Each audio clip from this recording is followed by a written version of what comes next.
안녕하세요. 인터랙티브 미디어 랩의 홍상화입니다.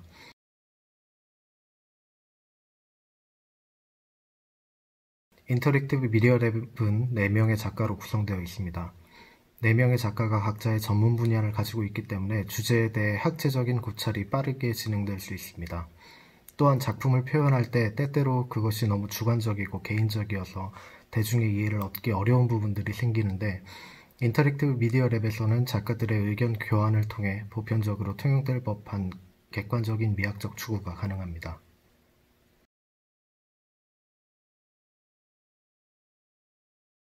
인터랙티브 미디어 랩에는 다양한 사람들이 있습니다. 순수하게 공학의 길을 걸으시다 미디어 아트를 시작하시는 분도 있고 디자인이나 순수 미술을 전공하다 공학의 길로 들어온 사람도 있습니다. 아마도 이들 모두에게 미디어 아트 그리고 작가라는 이름이 갖는 의미가 다를 것이라 생각합니다.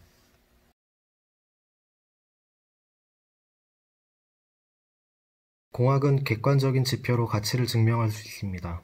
더 빠르거나 더 정확하거나 더 안전한 것으로 어떤 것이 다른 것보다 높은 가치를 지닌다는 것을 증명 가능합니다.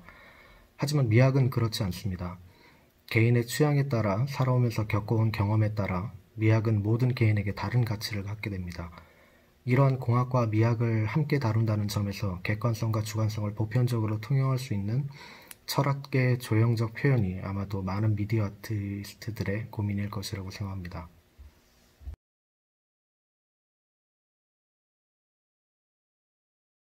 작품 활동을 하는 모든 분들에게 자신이 만든 작품들은 하나같이 애착이 깊을 것이라 생각됩니다.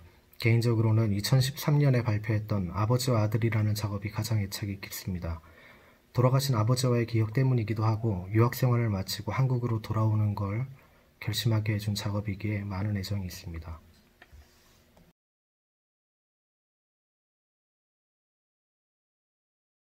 당분간은 인터랙티브 미디어 랩 4명의 작가들 모두 각자의 연구에 집중할 것입니다. 저 개인적으로는 오는 11월에 유한한 회복이라는 작업으로 단체전을 준비 중에 있습니다. 유한한 회복은 인공지능을 사용하여 인류세 시대의 지구 환경의 변화를 바라보는 시각을 표현한 작업입니다.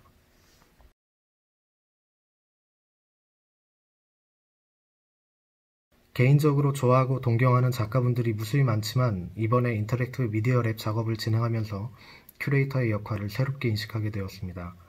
인터랙티브 미디어 랩은 그리고 작품 더 스키는 이병주 작가님이 다른 작가들의 성향, 전문성 등을 충분히 이해하고 하나의 그룹으로 묶을 수 있었기에 완성될 수 있었습니다. 저 개인적으로는 처음 시작할 때만 해도 저희 4인이 이렇게 시너지를 내고 좋은 결과를 만들어낼 수 있을 거라 생각하지 못했습니다. 때문에 작가들 간의 호감으로 시작된 협업도 좋지만 작가들을 충분히 알고 이해하는 누군가에 의해 시작된 협업이 낳은 결과에 대해 굉장히 흥미롭게 생각합니다.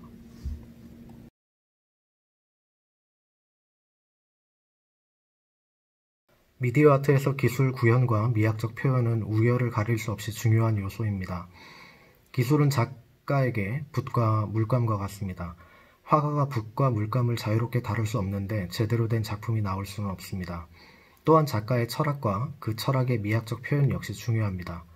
아무리 붓과 물감을 다루는 기교가 뛰어나다고 해도 작품에 충분히 고찰된 작가의 철학이 담겨있지 않거나 그 철학의 표현이 미학적으로 높은 완성도를 가지지 못한다면 그것은 좋은 그림일 수는 있지만 예술작품이라고 부를 수는 없을 것입니다. 때문에 미디어 아트에서 기술 구현과 작가의 철학에 대한 미학적 표현은 단순히 미디어를 넘어 미디어 아트가 되기 위한 가장 기본적인 요건입니다.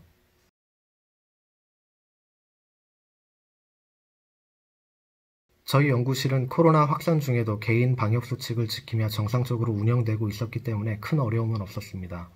당시에 대전에는 확진자가 상대적으로 적고 카이스트 자체적으로 모든 학교 수업은 비대면으로 진행하고 연구실 중심으로 운영되었기 때문에 불편한 점은 없었습니다.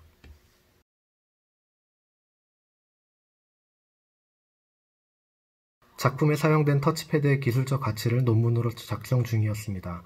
작품 설치가 논문 제출 3주 전 가장 바쁠 때 이루어졌기 때문에 논문 작성에 필요한 영상과 데이터를 미리 뽑아두느라 고생했던 기억이 납니다.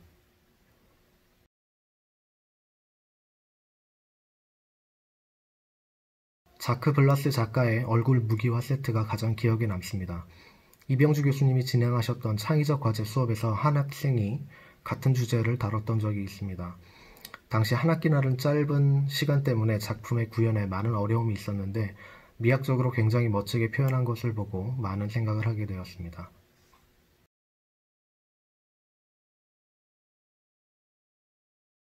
더 스킨에 사용된 새로운 터치 입력 기술은 2018년부터 연구되어 온 기술입니다. 2019년 겨울에 이병주 작가님께서 이 기술과 연구의 철학을 예술적으로 표현해보자고 처음 제안하셨습니다. 칼심스의 진화 모델을 사용해서 작품을 만들었던 김현철 작가와 비주얼 미디어 랩에서 컴퓨터 비전을 연구하는 김성현 작가가 함께하게 되면서 인터랙티브 미디어 랩은 굉장한 시너지를 낼 수 있었고 이를 통해 더 스킨 작업이 완성될 수 있었습니다.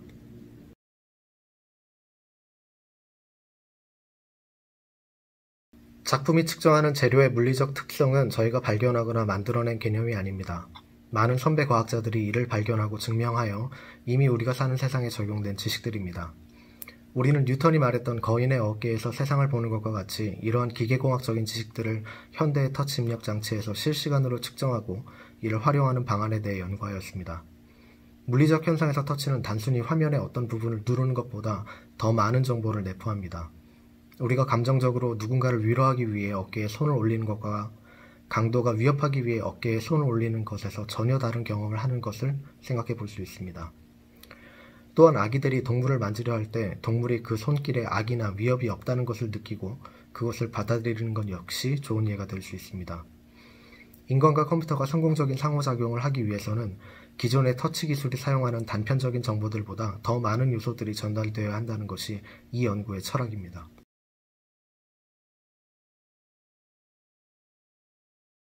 칼심스의 진화 모델은 90년대 생물공학 전공자이자 프로그래머이며 예술가였던 칼심스에 의해 만들어진 모델입니다.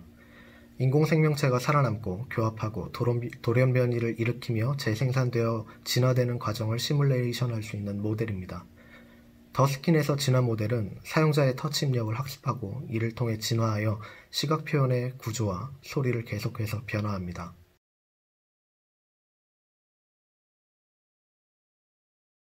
더 스킨에 사용된 터치패드는 센서를 통해 사용자의 터치 입력을 인식하는 것을 넘어 그 입력에서 측정된 힘과 위치의 역학적 상관관계를 계산합니다. 이를 통해 터치 표현에 접속하는 물체의 탄성, 강성, 그리고 마찰 계수를 실시간으로 파악할 수 있습니다.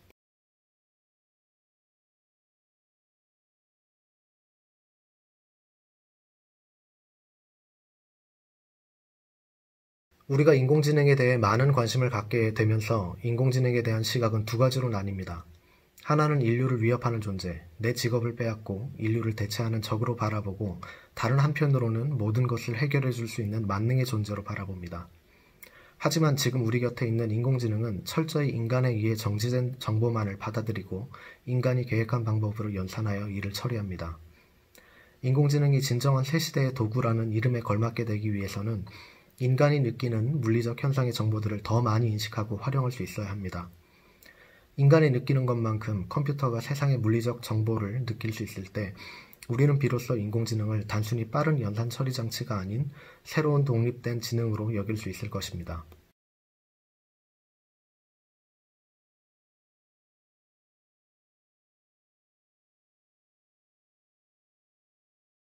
많은 사람들이 기계와 기술을 인간을 대체하는 위협으로 여깁니다.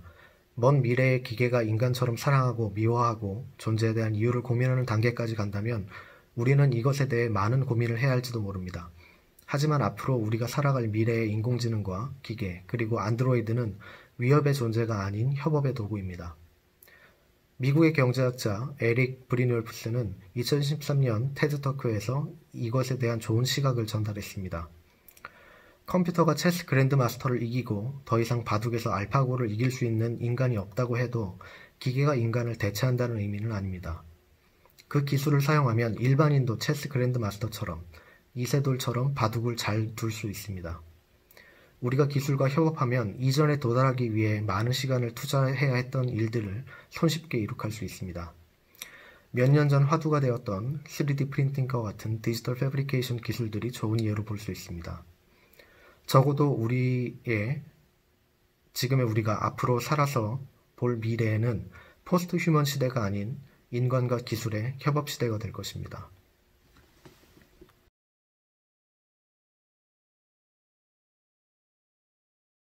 인간과 기술이 서로 영향을 주고받으며 진화한다는 관점에서 공진화라는 개념이 성립될 수 있지만 우리는 그것을 지나치게 과장하고 있다고 느낍니다. 첫째, 기술은 아직 종으로서 역할을 할 정도로 발전하지 못했고, 둘째, 기술은 아직까지 인간의 필요에 의해 만들어지고 관리되어집니다. 기술의 힘과 가능성이 커지면서 기술을 사용할 수 있는 사람과 없는 사람 사이에 발생할 수 있는 양극화들은 우리 사회가 함께 고민하고 해결해야 될 문제입니다. 하지만 이러한 문제는 새롭게 대두된 것이 아닌 인류 발전과 더불어 지속적으로 겪어왔던 문제입니다. 19세기 러다이트 운동 이후 기술 발전에 의해 많은 사람들이 기술에 의해 직업을 잃었고 또 새로운 사람들이 기술에 의해 새로운 직업을 갖게 되었습니다. 비단 인공지능이 대두된 현재에 발생된 새로운 문제가 아닌 지금까지 있어왔고 앞으로도 계속해서 있을 복지의 문제이지 인류 존재 자체에 대한 새로운 고찰을 요구하는 문제는 아니라고 생각됩니다.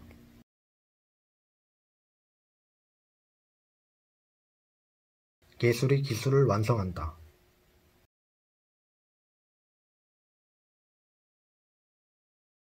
전체적인 예술의 역사로 볼 때 예술은 언제나 과학기술과 가장 가까운 존재였습니다. 오히려 예술가는 가난하고 독특하고 과학기술과는 동떨어진 존재라는 인식은 개념미술 이후에 두세기 정도입니다. 예술은 언제나 화학, 공학 등의 과학과 밀접한 관계를 맺고 있었고 기술은 예술과 함께 발전해왔습니다. 현대 예술은 지나치게 개념화되어 일반인의 보편적 가치와 멀어진 상태입니다. 예술과 과학기술의 융복합은 예술을 보다 대중적으로 사랑받게 하고 보편적 가치에 부합하는 존재로 변화시킬 것입니다.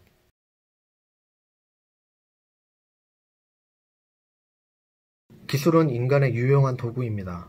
과학은 우리의 삶의 현상들을 이해할 수 있는 수단입니다. 과거에는 기술과 과학에 대한 이해 없이도 살아가는 데 어려움이 없었지만 앞으로는 기술과 과학을 이해하고 이용하는 사람과 그렇지 못한 사람 간의 격차가 점점 크게 벌어질 것입니다. 기술과 과학을 이해하고 사용하면서 얻을 수 있는 이점이 점차 커지기 때문입니다. 기술과 과학의 이해와 사용은 더 이상 취향의 선택이 아닌 필수적인 요건이 될 것입니다.